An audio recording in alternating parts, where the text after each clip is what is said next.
Hello, welcome to my channel. Today I'll be discussing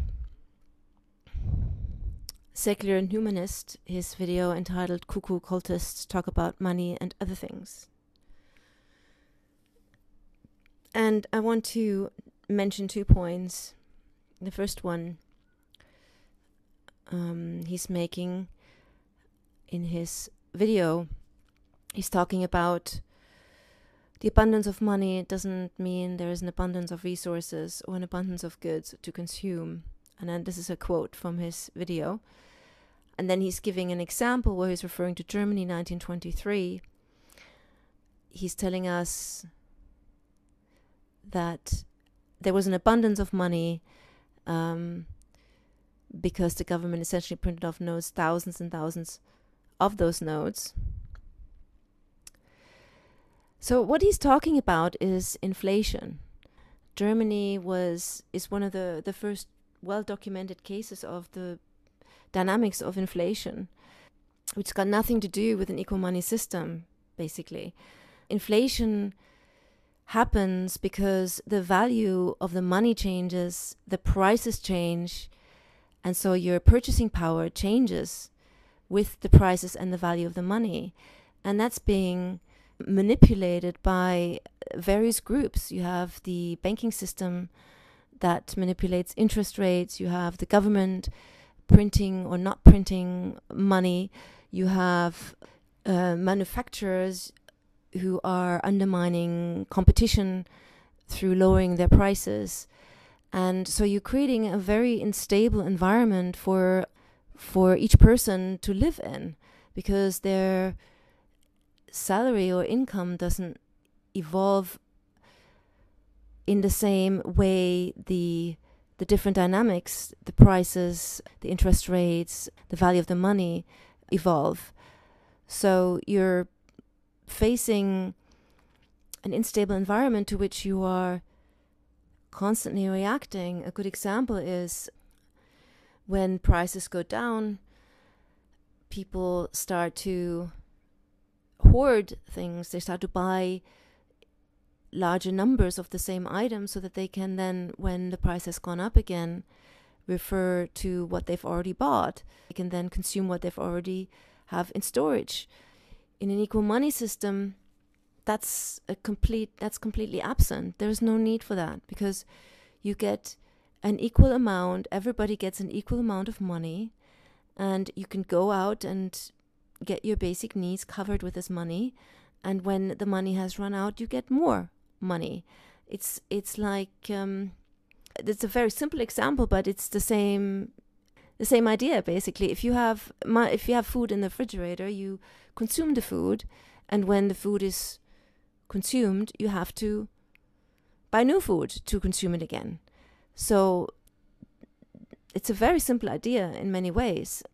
But the food that you have consumed, it doesn't go anywhere else. Like now, for example, when your purchasing power, your money that you're purchasing something with, it goes to somebody else's account, it goes somewhere else, it travels through the system and can then be manipulated. But with an equal money system, your money, it only refers to what you can buy with the money, and that's the end of the money, right there, the end of it.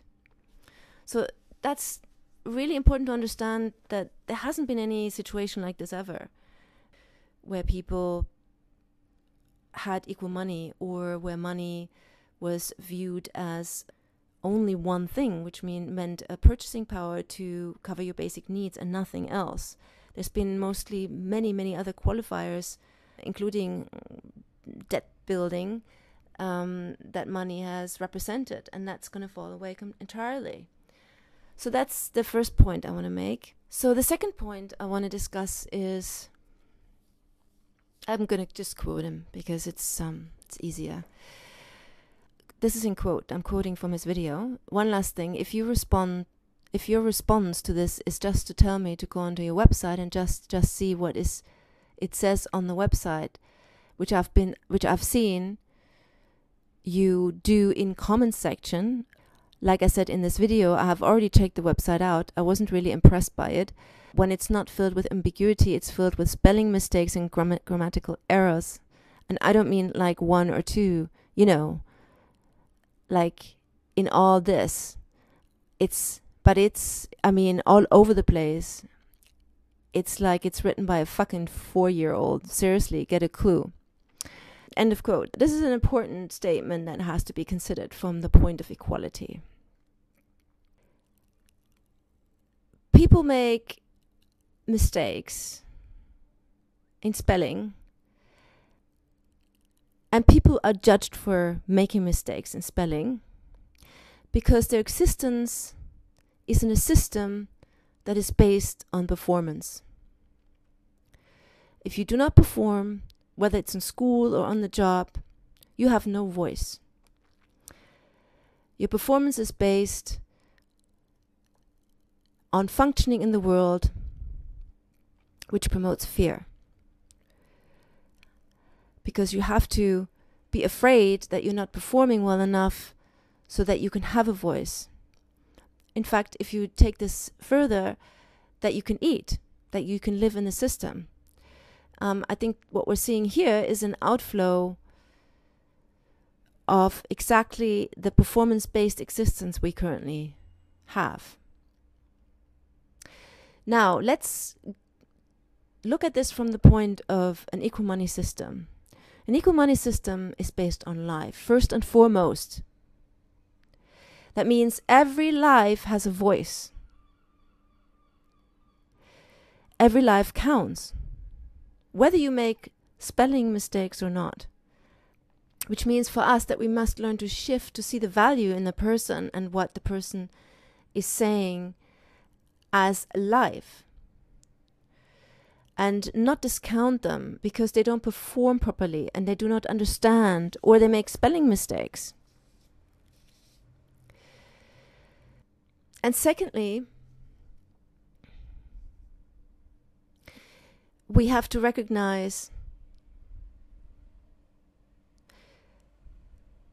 that if you have a system, as we currently do, that is based on performance, you are in a system that is also based on fear, that a system that is based on self-interest, that a system that is based on greed, which then leads to deception and abuse. And those are mechanisms that are put into place through the current money system, because money and performance are coupled together, they're linked together. So when we dismantle the idea of how money rules us, we also dismantle the idea of how we see each other, so that we don't have to label somebody incompetent or insufficient or really insulting because they're making spelling mistakes. And by the way, just to let you know, there's plenty of evidence, so-called scientific evidence, cognition research, where you can read a word with really very little information. You can leave letters out of a word and you can still read it. So it's not like you couldn't read what the person is writing. It is that you are judging the writing rather than the content of the writing. And those are my 2 points that I'm making on this particular video. Thank you for listening.